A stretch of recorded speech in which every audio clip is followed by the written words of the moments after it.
you go. Okay, guys. All right, thank you.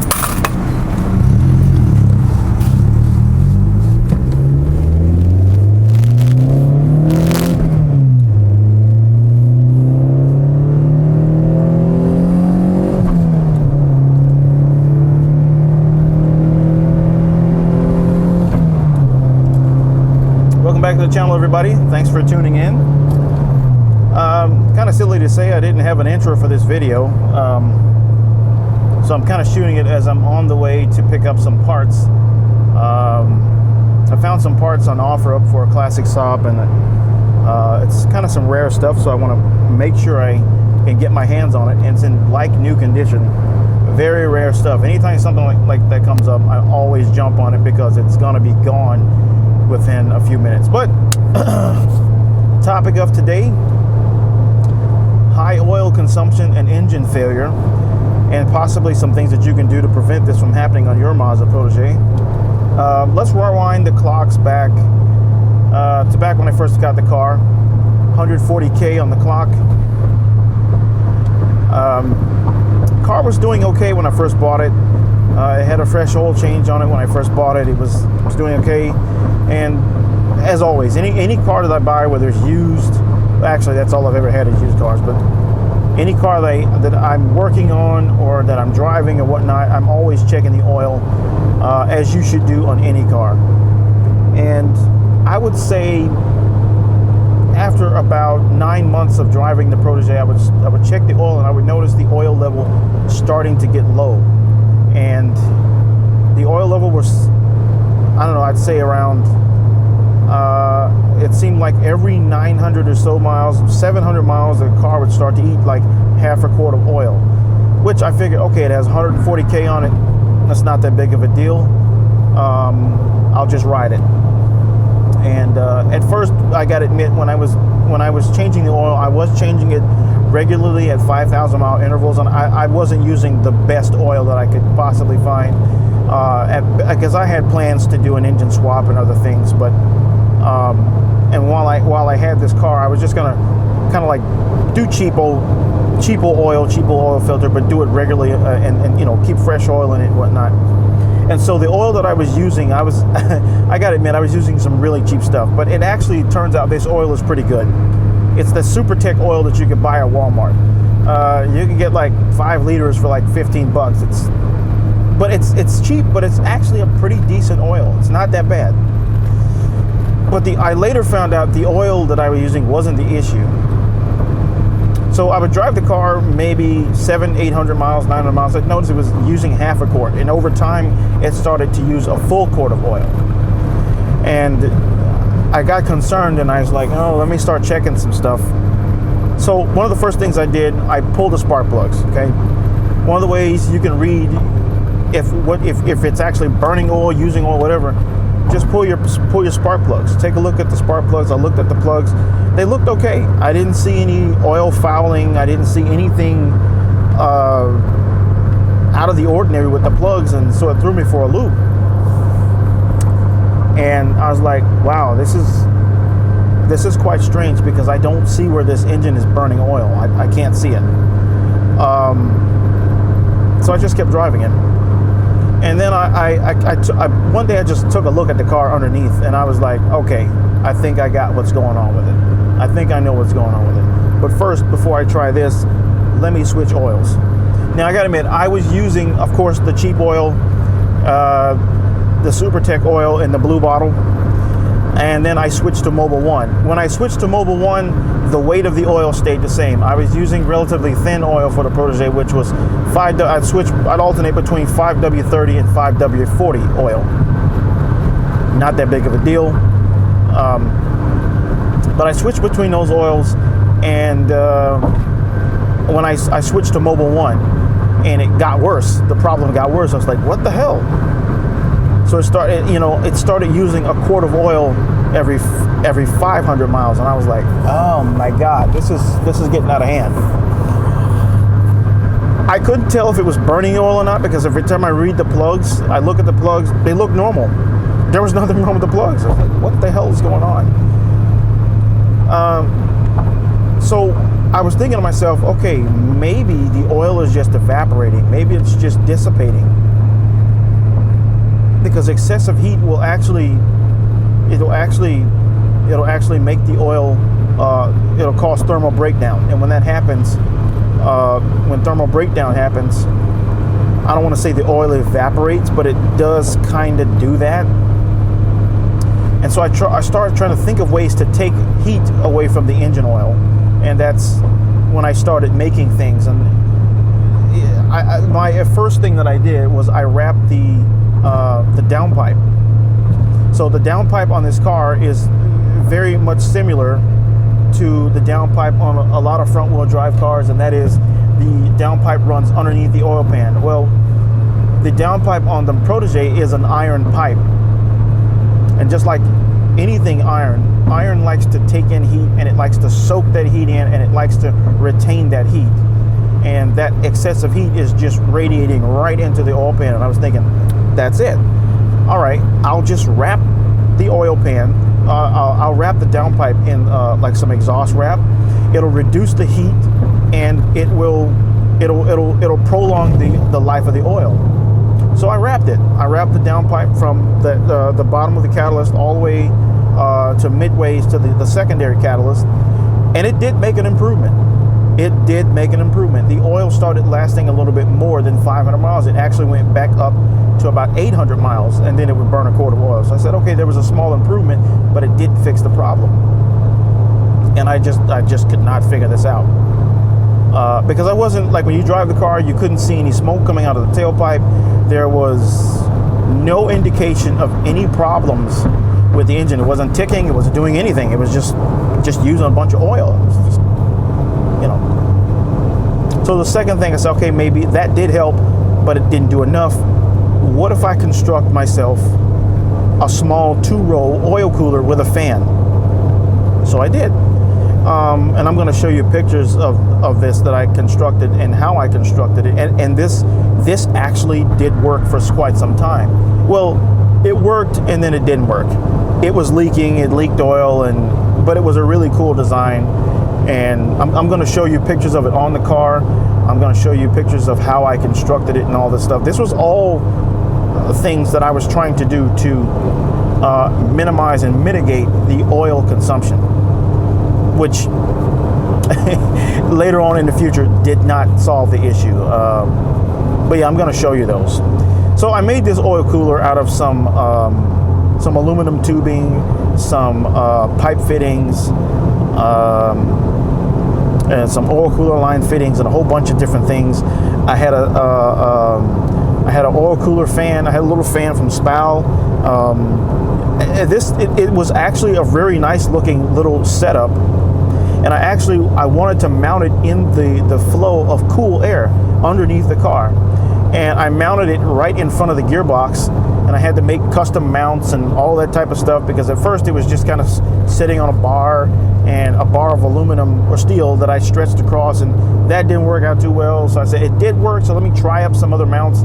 I made some mounts for it, and it actually was functioning as a nice oil cooler setup, and it was working despite it had some leaks. It had a few leaks. It wasn't perfect.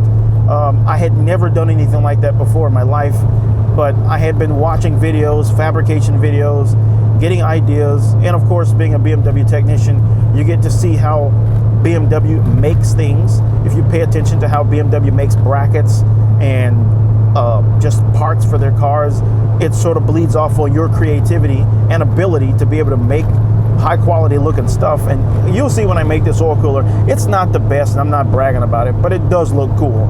And at some point in the future, I will put this back on the car, but it'll be much better made, and it'll function much better. It won't be leaking. As of right now, I don't have it on the car, but it did work at keeping the oil somewhat cool without cooling it too much. But it was to me, it was just what the Protege needed to prolong the life of the oil. So I even went as far as making an oil cooler, and then I was still having these issues of oil consumption. So I stuck a camera. I have a diagnostic computer with a camera feature. I stuck the camera on the car, on the diagnostic computer, put the camera inside the intake manifold. I looked at the back of the intake valves. They were nice and clean. And I was like, what the hell? So I took off. I said, well, that's the intake side. Let me take a look at the exhaust side. And that's where I found the problem. I took the catalytic converter off. I took off the exhaust manifold, and what I saw just baffled me. It was the valve stem seals. And it was only on the exhaust side. The intake side was fine. The exhaust side was really, really, really screwed up. So I looked at that and I was thinking to myself, Jesus Christ, what am I gonna do? I gotta take this apart. I gotta try to fix this. And I was thinking, okay, so I can fix this. This is not that big of a deal. Valve stem seals, I can probably, I won't be able to clean them. I won't be able to clean them, clean the valve stems and make them flow better, because by this time there was oil caked on these things like you'd never believe. And I got pictures when I finally disassembled everything after the engine failed. You're gonna see it was like, you know how like you see in like in a cave where you see like stalagmites and stalactites and stuff. That's literally what this, because how the air flows over the valve. You can see how the oil would accumulate on the valve, and then the flow of air and the hot valve would just sort of just bake the oil on, and it would freeze in that one spot and stop, and it just would freeze, and it would make these like stalactite looking little deals. That's exactly what it was doing. I was like, wow, this is crazy. But valve stem seals, I changed them, and it significantly reduced the oil burn, but it wasn't quite over yet. Man, it was.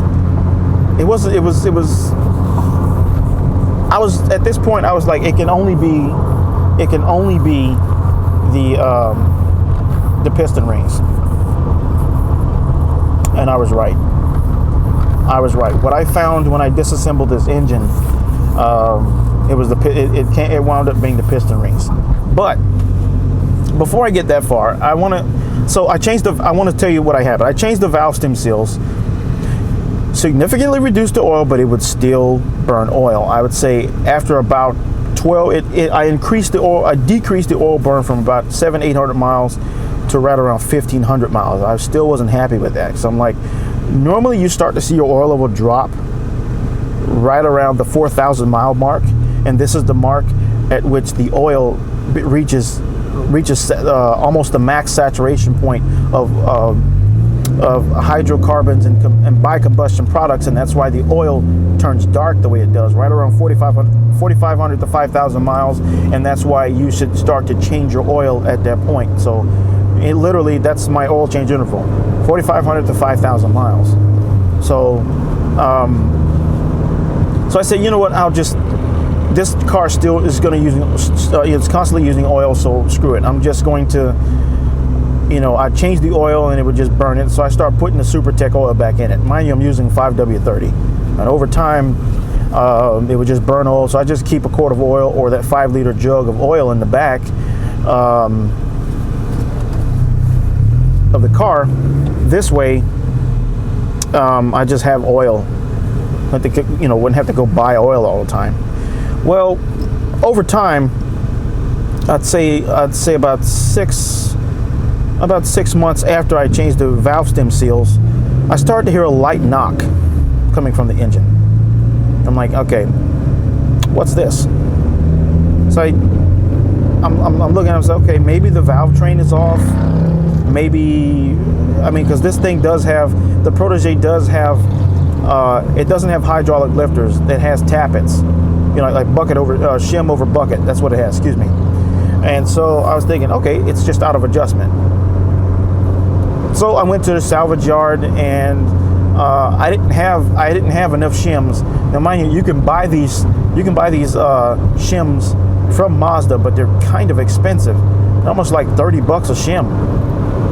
And you don't know what you need until you disassemble it and do the measurements. So I did the measurement. It was actually out You know, it was actually out. So I said, you know what? Instead of buying these shims, $29-30 a piece, I'm gonna go to the salvage yard, plug some valve covers on some Proteges, cut some timing belts, lift out the cams. I'm just gonna get shims. I'm gonna get a lot of shims, and I'm not gonna pay anything for them. And that's exactly what I did. I went to the LKQ salvage yard. I saw every Protege that was out there. I would just go out there, cutting timing belts, getting the valve covers off, cutting the cam cap, not cutting them, but getting the cam caps off, getting valve stem, getting valve tappet shims. And I think I walked out of the LKQ with like 50 or 60, no, about 85 shims, and I only paid like $1.40 for them. Now all of these shims are like, you know, they're kind of thin. I'd say they're about, some of them are maybe this thick. You see that? Some of them are this thick, some of them are a little bit broader. Some of them are 030, 024, 038, all the way up to 053, whatever thickness you need in order to, so you can slide your feeler gauge in there and close the gap on the valve train clearance. And you got to do this cold. So I did this, and it didn't fix the issue. The valve train did get a little bit quieter, but the knock that I was hearing, it sounded like it was coming from the top, but it was actually coming from the bottom. And I was thinking to myself, okay, I got light rod knock. I'm gonna put some really thick stuff in this crankcase. That way I won't have any issues. But, you know, and I did. I started putting Lucas oil treatment. I switched from 5W30 to 2050, and for a while the knock went away, the light knock went away. Engine was running very smooth. I didn't have too many issues out of it. But I'd say after about 6 oil changes using the 10W30, using the 2050 and the Lucas oil treatment, the knock came back. This time it was slightly louder. And I thought, oh, here we go. This is, I knew this was an engine. I knew it was coming. I just knew it was coming. And it just, week after week, I mean, it's like, it wouldn't get like, it got progressively louder, but it wasn't like instantly louder. It was like every time I did an oil change, it seemed like every 5,000 miles, it would get louder and louder and louder. And of course, when the engine was cold, it was the loudest, but when it heated up, you barely could hear it. You could barely hear it knocking unless you stepped on it. When you stepped on it, then you heard it. If you gave it some gas, you'd hear the knock. And I was like, okay, I'm just gonna take it easy. I'm not gonna drive the car hard. I'll poke along grandma style. I won't do any hard driving. I'll just poke along just like most Floridians. And I was trying to preserve the engine because at the time I was like, yo, I don't have the money for an engine. And the engine that I want to put in there, but like right now I just don't have the money for it. And so eventually, what happened, the knock got so loud that it started misfiring. And I was like, okay, I got a problem. Cylinder number 3 started cutting out on me. Cylinder number 3 started cutting out, started having misfires. No smoke though. No smoke at all. And eventually the light knock turned into a really heavy knock. And that heavy knock turned into a very loud rattle. And at that point I was like, okay, I need to think about getting an engine for this car. No amount of Lucas oil treatment, no amount of thick, sludgy oil I put in this thing is going to make it quiet. Now I'd like to show you some of the things I did initially that I thought would help me solve the problem I was facing. As mentioned earlier, one of the things I wanted to do was reduce the heat around the oil pan to preserve the life of the engine oil. This is the downpipe. The front section is made of cast iron, and as we know, cast iron likes to retain heat, so I wrapped it with some exhaust heat wrap to keep the excessive heat from radiating into the oil pan. I then wrapped the rear section as well.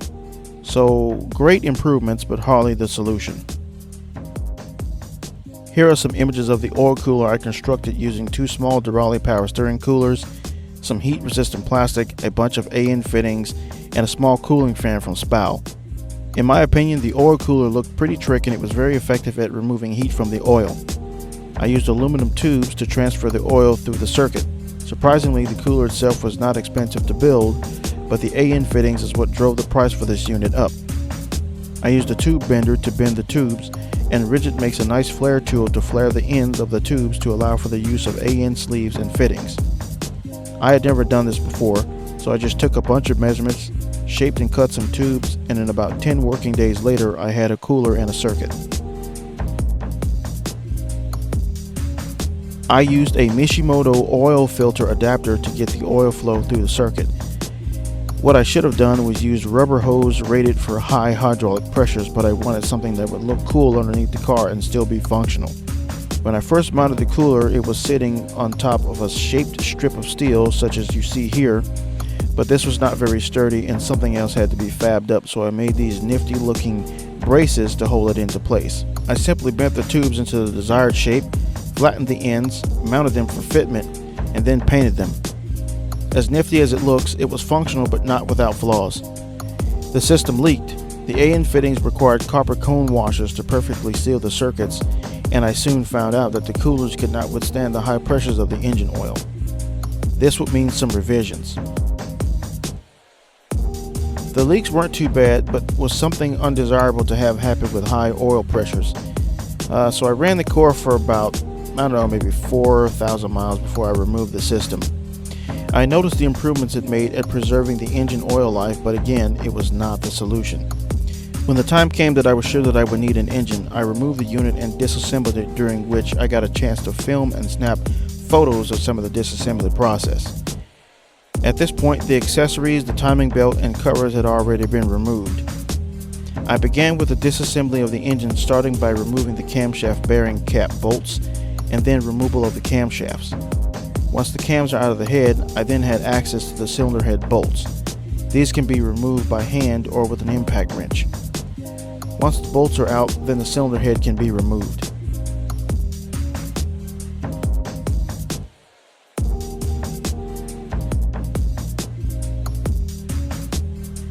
Next, I rotated the engine over to reveal the crankcase components.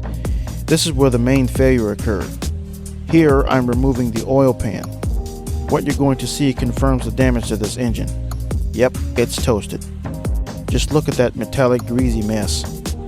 I have no clue what the blue stuff is. Maybe gasket from something?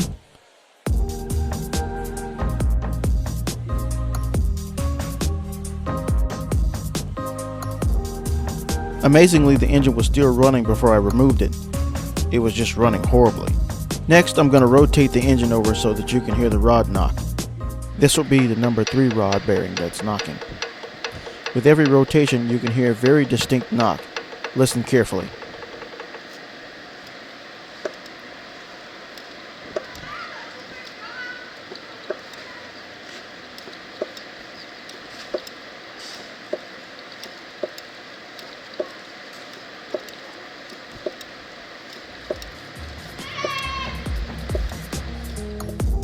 Once I removed the rods and the bearings from the crankcase, I was able to remove the crankshaft from the engine.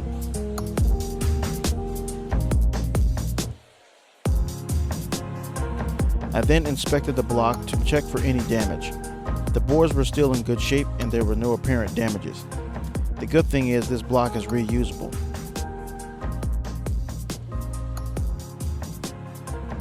In the next video, I'm going to expose the failed parts and explain in detail exactly what happened. Stay tuned.